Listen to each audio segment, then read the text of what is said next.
Hi hello friend, ಎಲ್ಲರಿಗೂ ನಮಸ್ಕಾರಗಳು. Puneeth cooking ಚಾನಲ್ಗೆ ಸ್ವಾಗತ. ಇವತ್ತು ನಾನು ಬೇರೆ ಖಾರದ ಪುಡಿ ಯಾವ ರೀತಿ ಮಾಡೋಣ ನೋಡೋಣ ಬನ್ನಿ ಫ್ರೆಂಡ್.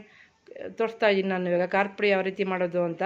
ಬನ್ನಿ ಯಾವ ರೀತಿ ಮಾಡೋಣ ನೋಡೋಣ ಬನ್ನಿ ಫ್ರೆಂಡ್. ಖಾರದ ಪುಡಿಗೆ ಖಾರದ ಪುಡಿ ಮಾಡ್ತಾಯಿದ್ದೀನಿ ನಾನು. ಈ ಖಾರದ ಪುಡಿಗೆ ಏನು ಅಂತ ಹೇಳ್ತೀನಿ. ಈಗ ಒಂದು ಕೆ ಜಿ ಖಾರದ ಮೆಣಸಿನ್ಕಾಯಿ ತೊಗೊಂಡಿದ್ದೀನಿ, ಬ್ಯಾಡಗಿ ಮೆಣಸಿನ್ಕಾಯಿ ತೊಗೊಂಡಿದ್ದೀನಿ, ಮೆಣಸಿನ್ಕಾಯಿ 1/4 kg ತೊಗೊಂಡಿದ್ದೀನಿ, ಗುಂಟೂರು ಮೆಣಸಿನ್ಕಾಯಿ 1/4 kg ತೊಗೊಂಡಿದ್ದೀನಿ. ಈಗೆಲ್ಲ ಹುರ್ಕೊಂಡು ಫ್ರೆಂಡ್ ಖಾರದ ಪುಡಿ ಇವಾಗ ಹುರ್ಕೊತಾ ಇದ್ದೀನಿ. ಬಾಣಲಿ ಇಟ್ಟಿದ್ದೀನಿ. ಈಗ ಮೆಣಸಿನ್ಕಾಯಿ ಹಾಕ್ಕೋಬೇಕು. ಸ್ವಲ್ಪ ಎಣ್ಣೆ ಹಾಕ್ತಾಯಿದ್ದೀನಿ, ಒಂದು ಸ್ವಲ್ಪ ಹಾಕ್ಕೊಳ್ಳಿ. ಎಂತ ಎಣ್ಣೆ ಹಾಕೋದು ಸ್ವಲ್ಪ ಘಾಟ್ ಬರಲ್ಲ ಅಂತ ಹುರ್ಕೋಬೇಕೆಲ್ಲ. ಫುಲ್ಲು ಮೆಣಸಿನ್ಕಾಯಿ ಹುರ್ಕೊತೀನಿ ನಾನು. ನೀಟಾಗಿ ಹುರ್ಕೊಳ್ಳಿ. ಇದು ಬೇರೆ ಖಾರದ ಪುಡಿ ಮಾಡ್ತಾ ಇರೋದು ನಾನು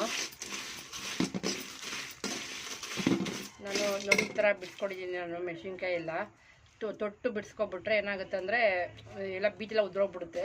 ಅದಕ್ಕೆ ಈ ರೀತಿ ನಾನು ಬಿಡಿಸ್ಕೊಂಡಿದ್ದೀನಿ. ಈ ಥರ ಮಾಡ್ಕೊಳ್ಳಿ ನೀವು. ಈಗೆಲ್ಲ ಹುರ್ಕೊತಾ ಇದ್ದೀನಿ.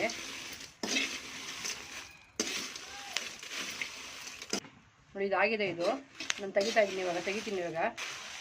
ಈಗ ಇನ್ನೂ ಮೆಣಸಿನ್ಕಾಯಿ ಹುರ್ಕೊತೀನಿ, ತೆಗಿತೀನಿ. ತಿರ್ಗಿ ಹುರಿತಾ ಇದ್ದೀನಿ ಮೆಣಸಿನ್ಕಾಯಿ ಹಾಕ್ಕೊಂಡು. ಎಲ್ಲ ನಾನು ಒಣಗಿಕೊಂಡಿದ್ದೀನಿ. ಒಂದು ದಿವಸ ಒಣಗಬೇಕು ಮೆಣಸಿನ್ಕಾಯಿ ಎಲ್ಲ ಚೆನ್ನಾಗಿ ಒಣಗಿರಬೇಕು.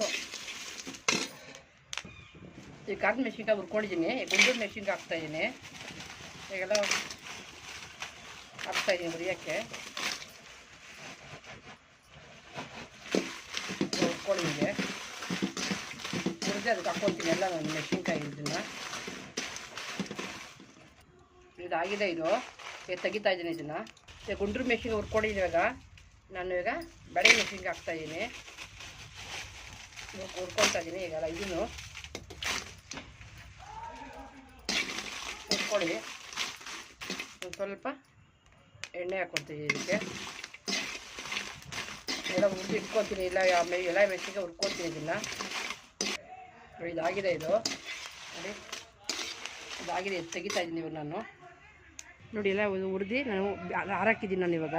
ಈಗ ಇದನ್ನು ನಾನು ಪುಡಿ ಮಾಡ್ಕೋಬೇಕು. ಸ್ವಲ್ಪ ಪುಡಿ ಮಾಡಿ ಮಿಲ್ಲಿಗೆ ತೊಗೊಂಡೋಗ್ತೀವಿ ಇವಾಗ. ನೋಡಿ ಖಾರದ ಪುಡಿಗೆಲ್ಲ ಚಚ್ಕೊಂಡಿದ್ದೀನಿ ನಾನು. ಈಗ ಬಾಕ್ಸ್ಗೆ ಹಾಕ್ಕೊಂಡಿದ್ದೀನಿ. ಈಗ ಇದು ಮಿಲ್ಗೆ ಹಾಕ್ಸ್ಕೊಂಬಂದ್ಮೇಲೆ ತೋರಿಸ್ತೀನಿ ನಿಮಗೆ. ಇದನ್ನು ಮಿಲ್ಗೆ ಹಾಕ್ಸ್ಕೊಂಬಂದು ತೋರಿಸ್ತೀನಿ. ಈಗ ಮಿಲ್ಗೆ ಹಾಕ್ಸ್ಕೊಂಬರ್ತೀವಿ ಎಲ್ಲ. ಇದು ಹೋಗ್ಬಿಟ್ಟು ಹಾಕ್ಸ್ಕೊಂಬಂದೀವಿ ನಾವು ಈ ಖಾರದ ಪುಡಿನ. ಈಗ ನೋಡಿ ಹಾಕ್ಸ್ಕೊಂಡು ಬಂದು ಇವಾಗೆಲ್ಲ ಇಟ್ಕೊಂಡಿರೋವಾಗ ಇದೆಲ್ಲ ನಾನು ಜಲ್ಡಿ ಇಟ್ಕೊತೀನಿ. ಜಲ್ಡಿ ಹಿಡಿದ್ಮೇಲೆ ತೋರಿಸ್ತೀನಿ. ನೋಡಿ ಫ್ರೆಂಡ್, ಇವಾಗ ನಾನು ಇದಕ್ಕೆ ಹಾಕ್ಕೊತಾ ಇದ್ದೀನಿ. ಈಗ ಇವೆಲ್ಲ ಜಲ್ಡಿ ಇಟ್ಕೋಬೇಕು.